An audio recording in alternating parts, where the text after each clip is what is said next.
पूरे सीन में क्या लगता है आपको कि कितना इन्वॉल्वमेंट होगा, कितनी ज़्यादा हिस्सेदारी होगी सिया की, जो इतने बड़े बड़े संगीन आरोप लग रहे हैं?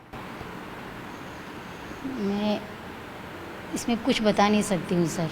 मुझे नहीं लगता है कि क्या है, क्या हो रहा है, मुझे खुद को समझ में नहीं आ रहा है। चेतन दोस्त था उसका, तो आप लोग क्या चेतन को जानते थे? रेगुलर घर में आता जाता था, सिया से मिलता जुलता रहता था? घर में तो नहीं आया था।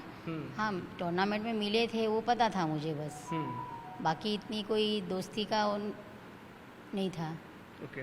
लेकिन मुझे जो एलिगेशंस लग रहे हैं, क्योंकि देखिए इसमें 3 फैमिली पूरी तरह से डिस्टर्ब हो गई। एक का लड़का चला गया, आपकी बेटी जेल में है, दूसरा जो है वो भी जेल में है। 3 फैमिली पूरी तरह डिस्टर्ब है मैम। जी, ये बात तो बराबर है, 3 फैमिली डिस्टर्ब है। तो सिया के बारे में आपको लगता है कि जो उसने किया होगा मतलब सही है, गलत है? इतने बड़े बड़े एलिगेशंस लग रहे हैं, क्योंकि जो सेक्शन से मर्डर का वो हल्का फुल्का चार्जेस नहीं है मैम। अभी इल्ज़ाम तो क्या क्या लगा रहे हैं मुझे वो तो उन्हें पता नहीं है कि वो ड्रिंक्स भी करती थी, पार्टी जाती थी। ये तो सब झूठ है कि उसने कोर्ट में भी मांगा, उसने कोई मांगा नहीं, पर सब इल्ज़ाम लगा रहे हैं। ये तो क्या क्या मैं क्लियर करूँ हर बात? ओके। यानी 100 बात में से कितनी बात क्लियर करूँ मैं? अगर सरकारी पक्ष प्रोसिक्यूशन ये प्रूव कर देता कि आपकी बेटी दोषी है, तो आपको लगता है कि मतलब उसको भी अगर सरकार दोषी ठहरा रही है, सबूतों के तौर पर दोषी ठहराती है, तो उसे सज़ा मिलनी चाहिए। बेटी है आपकी? हाँ जी, पर बेटी है, पर उसने गलती की है तो सज़ा मिलनी चाहिए। आपको क्या लगता है पर्सनली? क्योंकि देखिए माँ बेटी का रिलेशन अलग होता है। आप सिया 20 साल की थी, 20 साल में आपने उसको बचपन से पढ़ाया लिखाया बड़ा किया। क्या लगता है कि आपको इतना संगीन आरोप, इतना ग्रूसल मर्डर वो इन्वॉल्व हो सकती है? ये सब कहानी मुझे खुद को वो हो रहा है कि कैसे क्या हो गया ये सब, ये 8 दिन में। 4 महीने का रिश्ता था, सब खुश थे, सब अच्छे से चल रहा था, पर ये 8 दिन में ये सब क्या हो गया, मैं नहीं बता सकती कुछ भी। ओके। प्रवीण जी भी हमारे साथ, सिया के फादर। सर, आपसे जानना चाहेंगे कि एंगेजमेंट कैसे हुई, शादी की तैयारियाँ कैसे हुई थी? फिर बीच में सुनने में आया था कुछ थोड़े से डिस्टर्बेंस भी हो गए थे, डिफरेंसेस भी हो गए थे आप लोग की फैमिली के बीच, सिया और केतन के। सर, शुरू से जानना चाहेंगे कि एंगेजमेंट कब हुई, कैसा हुआ था? तो 7 तारीख को फ़ोन आया था मेरे, 7 फरवरी को मेरे जीजा जी का, कि ऐसे ऐसे सिया के लिए हम रिश्ता देख रहे हैं। ओके। लड़का बहुत अच्छा है, लड़की राज करेंगी, सब बढ़िया है, कुछ भी प्रॉब्लम नहीं है, और आप बेझिझक होके ये रिश्ता कर लो करके। तो मैं यानी कि एक ही बात करी थी कि अभी घर का रिनोवेशन का काम चालू है, और मेरे साथ इतना यानी कि थोड़ा घर का रिनोवेशन का भी देखना है, बेटी की शादी का भी है, मेरा इतना बजट नहीं है और मैं कर नहीं सकता हूँ करके। बोले क्या बजट है तेरा? मैं बोला मेरा 3 का बजट है, मेरा इसके ऊपर का कोई नहीं है। बोले देखो बेटी राज करेंगी, सब कुछ करेंगी, थोड़ा बहुत यानी कि जो भी है बातचीत कर लेंगे अपन बाद में, उसका कोई इशू नहीं है। तो मैं बोला ठीक है, मैं 3 और 3.5 के ऊपर नहीं कर सकता हूँ, और मेरा ये बजट नहीं है। भले मुझे तो पहला लड़का शादी करना है, लड़के की शादी करनी है, बाद में लड़की का देखेंगे। तो कुछ आया कि कोई बात नहीं है, तेरी सिस्टर दोनों भी हैं, उनकी भी तो 18 और 19 साल में शादी हो गई थी, और हमारे पिताजी भी यही करते थे कि, और हमेशा कहते थे कि बेटा जितनी जल्दी हो सके उतनी बेटी की शादी जल्दी कर देना, ताकि घर गृहस्थी ठीक ठाक चलती रहे और सब होता रहे करके। तो उनका प्रेशर आया, ठीक है, मैं बोला कोई बात नहीं है, कर लेते हैं, पर मेरा 3 और 3.5 के ऊपर का बजट नहीं है। ओके। तो बोले ठीक है, मैं बात कर लेता हूँ करके, और उसके बारे में अपन बात करते हैं करके। बस इतनी बात हुई थी, फिर आगे सामने क्या बात हुई क्या नहीं उसके में कुछ पता नहीं है। सर, प्रवीण जी ये भी आए थे कि जब 8 तारीख को सगाई हुई, तो उसके बाद आपकी फैमिली को, कि बिजनेस फैमिली लोग जानते दूसरे थे, एक दूसरे को जानते पहचानते थे। केतन के बारे में कुछ जानकारी मिली जो पर्सनल थी उसके बारे में क्या बता सकते कि स्टैमर करता था या फिर जो पैचेस से? के बारे में तो मुझे कोई जानकारी नहीं थी। हाँ, हम उनके घर वालों को अच्छे से पहचानते थे, जो उनके दादाजी थे देवी चंद जी अग्रवाल, वो यानी कि काफ़ी साल पहले जब मेरा जो बीच का ब्रदर है संजय गोयल वो एक्सपायर हो गए, तो उस टाइम पे भी हमारी मार्केट यार्ड में दुकान थी।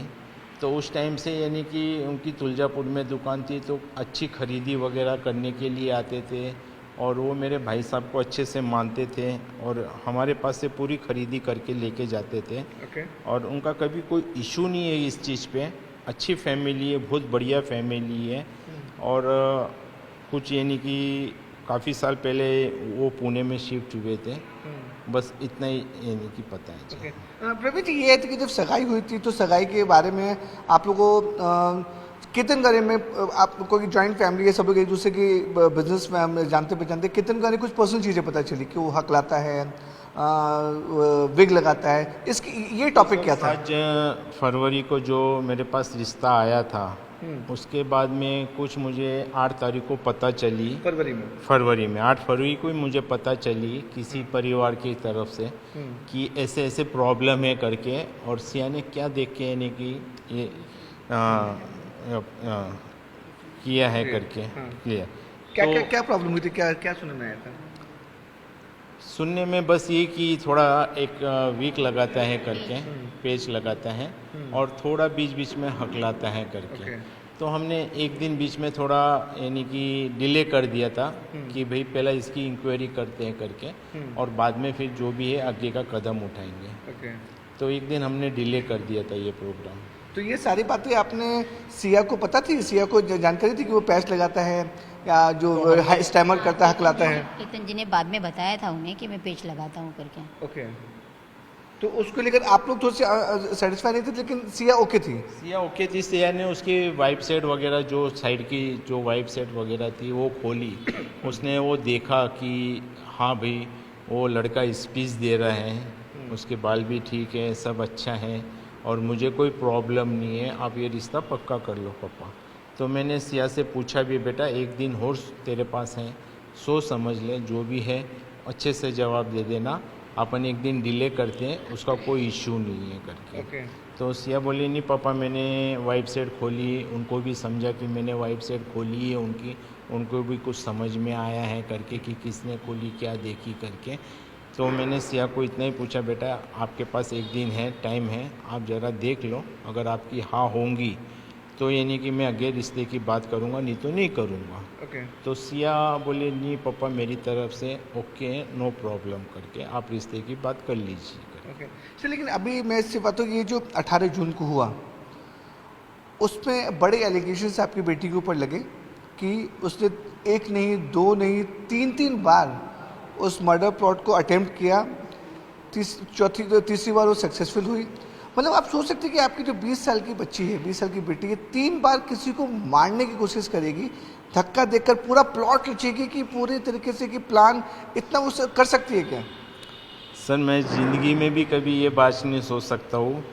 उनकी तरफ से पहले तो ये बात आई कि उसको ट्रैकिंग का शौक़ था ही नहीं, और जबकि हालांकि उन्होंने बायोडाटा में लिखा है कि उसको ट्रैकिंग का शौक है करके। केतन जी को ट्रैकिंग का शौक है। उनके बायोडाटा में आज भी वो मेरे पास प्रूफ है कि उन्होंने सेकंड वर्ड्स ये लिखा है कि उसको ट्रैकिंग का शौक है करके। और मैं नहीं समझ सकता कि, और मेरी बेटी ने कभी भी उनको यानी कि ऐसा बोला नहीं कि अपन ट्रैकिंग चलते हैं करके। उन्होंने खुद ने 10 बार बुलाया तो वो जाती थी, नहीं तो उसकी इच्छा बिल्कुल भी नहीं थी ट्रैकिंग। लेकिन यहाँ तो उल्टा बोल रहे कि सीएम उन्हें बार बार बुलाती थी ट्रैकिंग के लिए, लोहगढ़ फोर्ट लिखी गई, 2-3 बार लिखी गई, यहाँ तो उल्टा आरोप लग रहे हैं। 14 जून को भी वो लोग ट्रैकिंग पे गए थे, तो केतन जी का फ़ोन आया था इसलिए उन्होंने बुलाया, तो वो ज़बरदस्ती गई थी। उसके बाद 18 जून को भी उन्होंने यानी कि सिया को आने के लिए राज़ी किया कि बेटा तू आ जा, क्योंकि 17 तारीख को उनकी सास से, सिया की सास से और उनकी ननंद भी थी, कुछ वीडियो कॉल आए थे यानी कि उसमें सिया ने ये भी बात उजागर की है कि मम्मी कल महाबलेश्वर जाना है, केतन जी भी थक जाएंगे, मैं भी थक जाऊंगी, तो अपन डिले करते हैं और मेरी इच्छा नहीं है कि हम वहाँ पे जाए इतना लंबे, पूरा दिन थक जाएंगे करके, और अब अगले दिन हमें महाबलेश्वर जाना है, तो आप केतन जी को मना कर दो।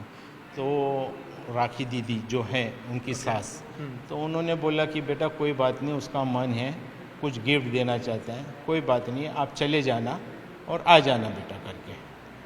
चेतन को आप लोग जानते थे? चेतन चौधरी सिया का फ्रेंड? मैंने आज तक उनको देखा तक नहीं और कभी मेरी बात भी नहीं हुई।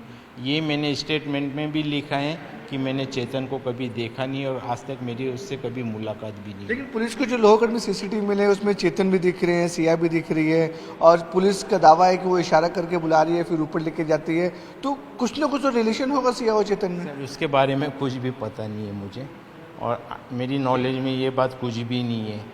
हाँ, सिया गई तो वो उसके मोबाइल में चैट भी है कि अपन नहीं चलते हैं, तो केतन जी ने खुद ने बोला कि ट्रस्ट मत हो ज़्यादा और आप आ जाओ और साथ में चलते हैं। तो मेरी बेटी सिया यहाँ से कैब करके गई और साथ में फिर लोडा बेलमोंडो में केतन जी उनको मिले और वो साथ में उधर से गए और आगे का मुझे कुछ भी पता नहीं कि क्या हुआ और क्या नहीं हुआ। ओके, लेकिन प्रवीण जी जिस सप्ताह ये खड़ा हो रहा है कि बड़े शहर मुंबई पुणे जैसे शहर में 20 साल की लड़की की शादी के लिए फैमिली कैसे तैयार होगी, क्योंकि बड़े शो में देखा जाता है अपने दूसरे की लड़की अपने 24-25 साल की होती है, ये भी सवाल खड़ा कि 20 साल की लड़की की शादी की जल्दबाजी में क्यों? मेरा भी यही विचार था कि बेटी की शादी में 23 या 24वें साल में करूँगा, पर सामने से रिश्ता आया है हमारे मम्मी डैडी ने, मेरी दोनों सिस्टर रीनू और मित्तल एंड रेखा बंसल, उनकी भी शादी 18 और 19वें साल में कर दी थी और जो मैं उनके नक्शे कदम पे चला हूँ तो मैंने भी यही सोचा कि बेटी जल्दी ब्याह जावे, अपना घर संसार देखे सब, यानी कि कुछ कोई बात नहीं, मैं बेटी की शादी 2 साल के बाद कर लूँगा। आजकल तो सर 29 और 30 साल में भी बेटी की शादी होती है, तो मैं बोला मैं 2 साल रुक जाऊँगा, कोई बात नहीं है, अच्छा रिश्ता आया है, हीरा जैसा लड़का मिला है सर मुझे, हीरा जैसा लड़का, हीरा जैसा लड़का मिला है, तो मैं बोला चलो अच्छी रिश्तेदारी है, सब लोग हम उनको जानते हैं पहचानते हैं, सब बढ़िया है, तो वो हिसाब से मैंने अगला कदम उठाया। लेकिन प्रवीण जी एलिगेशन आरोप ये भी लग रहा है कि जो सिया है उसकी कुछ वीडियोस भी देखते कि वो ड्रिंक करती थी, पार्टीज में जाती थी और कि चेतन के साथ जो उसकी दोस्ती भी थी, तो ये सब आरोप तो वीडियो में भी नजर आ रहे हैं सर। चेतन के साथ दोस्ती थी ये मुझे पता नहीं, मैं तो अपने बिजनेस के हिसाब से रहता था, सुबह 9:30 शॉप पे चला जाता था, रात को 8 साढ़े 8 बज जाते थे, तो मेरा तो पूरा फोकस यानी कि मेरे बिजनेस पे था। हाँ, शादी के बाद मैंने सिया को पूछा 2-3 बार कि बेटा कहाँ है, तो वो मेरे को एक ही बात बताती थी, पापा मैं केतन के साथ हूँ। तो मैंने आगे की इंक्वायरी नहीं की क्योंकि केतन जी को भी फ़ोन नहीं लगाया कि अच्छा नहीं लगता है करके, चलो ठीक है केतन जी के साथ है, कोई बात नहीं, आ जाएंगे वापस। लेकिन प्रवीण जी क्या लगता है, मतलब पुलिस बोल रही है कि ये पहले हादसा बताए थे फिर वो मर्डर में कन्वर्ट हो गया, आपको क्या लगता है क्या ये हादसा है, मर्डर है, आपकी बेटी आरोप है इस पे कि मर्डर किया है उसने, क्या लगता है पूरे पूरे मामले में? सर मुझे इस बारे में वहाँ पे चेतन का पाया जाना और ये सब कुछ बात थोड़ा कुछ अटपटा लग रहा है। हाँ ठीक है, दोनों साथ में गए तो वहाँ पे चेतन का आना मुझे ये थोड़ा अटपटा लग रहा है, उसके बारे में मैं कुछ बता नहीं सकता हूँ। मैं इतना ही बताऊँगा आपको कि केतन जी बहुत अच्छे लड़के थे और बहुत पवित्र थे, मुझे ग्रामीण पुलिस वालों ने भी बताई ये बात कि वो हीरा लड़का था और मैं खुद ही उनको पुलिस वाले को बोला कि हाँ वो सही में बहुत अच्छा और हीरा लड़का था करके।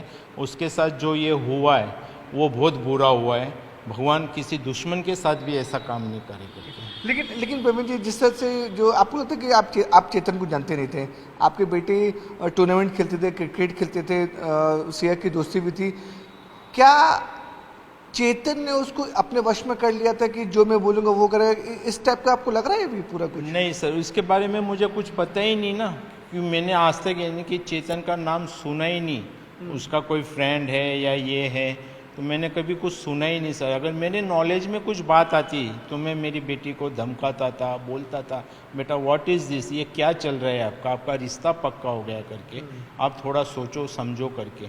अगर मेरी नॉलेज में ये बात आती तो मैं उनसे बात करता था, पर मेरी नॉलेज में कुछ भी बात नहीं है सर। लेकिन प्रवीण जी पुलिस दावा करेगी बहुत सारे एविडेंस है, सीसीटीवी है, सीडीआर फ़ोन डिटेल्स है, उनकी लोकेशंस बता रही कि क्या है, और बाली जाने के लिए सिया ने उसका पासपोर्ट जला दिया, फाड़ दिया, तो इतने तरीके से उसको बताया जा रहा है कि इतने बड़े बड़े आरोप लग रहे हैं। सिया के बारे में क्या बोलना चाहोगे, क्या आपको लगता है कि वो 20 साल की जो उसको आप बचपन से देखे हैं, आपकी बच्ची है, वो इतना प्लानिंग कर सकती है?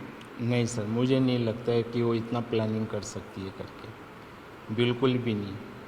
तो कौन होगा इसके पीछे, कौन है, क्या लग रहा है? सर जो भी हो, जो भी अगर दोषी पाता है उसमें, भले मेरी बेटी खुद भी हो उसमें, तो मैं तो वही बोलूँगा कि जैसे चेतन जी का जो हुआ है, केतन जी के साथ जो केतन जी के साथ हुआ है, मैं तो भगवान से यही प्रार्थना करता हूँ कि उन दोषियों को जल्द से जल्द पकड़े और जल्द से जल्द उनके ऊपर कार्रवाई करे। जैसे हमारे भाई साहब विशाल जी ने, मेरे सिमदी ने, कि सीएम देवेंद्र फडणवीस साहब से बात की है कि हमें फास्ट ट्रैक पे ये मामला सुलझाना है, और उन्होंने उज्जवल निकम जी जो एडवोकेट है वो भी उन्होंने दिया है। तो मैं तो बस भगवान से यही प्रार्थना करूँगा कि जो भी इसमें दोषी पाया जाओ, भले मेरी खुद की बेटी क्यों ना हो, उन्हें जैसे केतन जी के साथ हुआ है वैसी सज़ा उनको मिलनी चाहिए। Okay, thank you so much. तो ये थे हमारे साथ सिया अग्रवाल के माता पिता।